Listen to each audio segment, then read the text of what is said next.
নমস্কার, আশা করি তোমরা সকলেই ভালো আছো। তো আমি আজকে একটা ছোট্ট ব্লগ নিয়ে আবারও এসে গেছি। তো আজকের ভিডিওতে আমি তোমাদের সাথে শেয়ার করতে চলছি কিভাবে আমি গ্রিন মুগ ডাল দিয়ে স্প্রাউট বানাই। তোমরা অনেকেই হয়তো জানো বা আগেই বানিয়েছো, কিন্তু তাও আমি কিভাবে বানাই সেই রেসিপিটা আমি তোমাদের সাথে এখানে শেয়ার করছি। তো আগে কিছু মুগ ডাল আমি একটা বোলে নিয়ে নিলাম। তারপর অনেকটা জল এখানে অ্যাড করে আমি সারা রাতের জন্য রেখে দেব।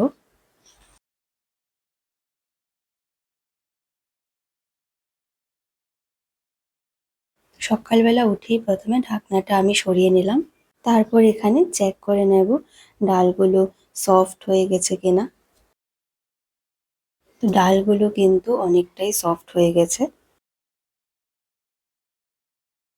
তো জলটা ছাড়িয়ে নিয়েই এই ভিজে অবস্থাতেই একটা পরিষ্কার কটনের কাপড়ে আমি ডালটাকে তুলে নেব।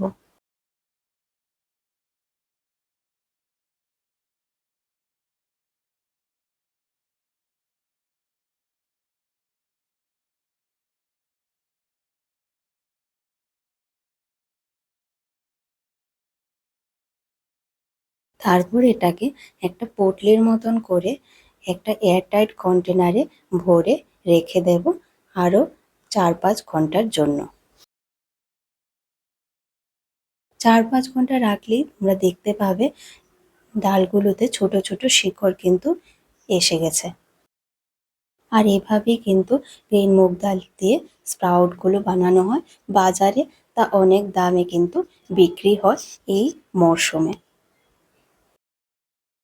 তারপর আমি এখানে একটা স্টিলের বোলে ট্রান্সফার করে নিলাম ডালগুলোকে। একটু জল দিয়ে হালকা একটু সেদ্ধ করে নেব। তোমরা চাইলে এমনিতেও কিন্তু খেতে পারো। তো ডালটাকে 5 মিনিটের জন্য উনুনে বসিয়ে দিয়ে আমি এখানে স্যালাডের জন্য প্রিপারেশনটা করে নেব।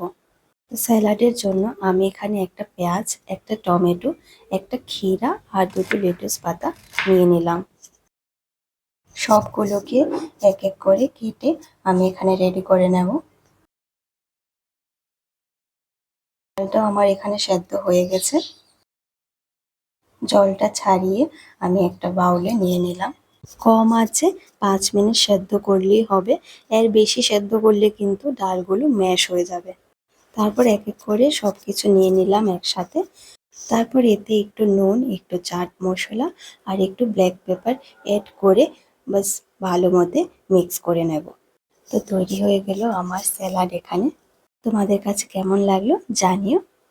তো দেখা হচ্ছে খুব শিগগিরই পরের ব্লগে। সবাই ভালো থেকো।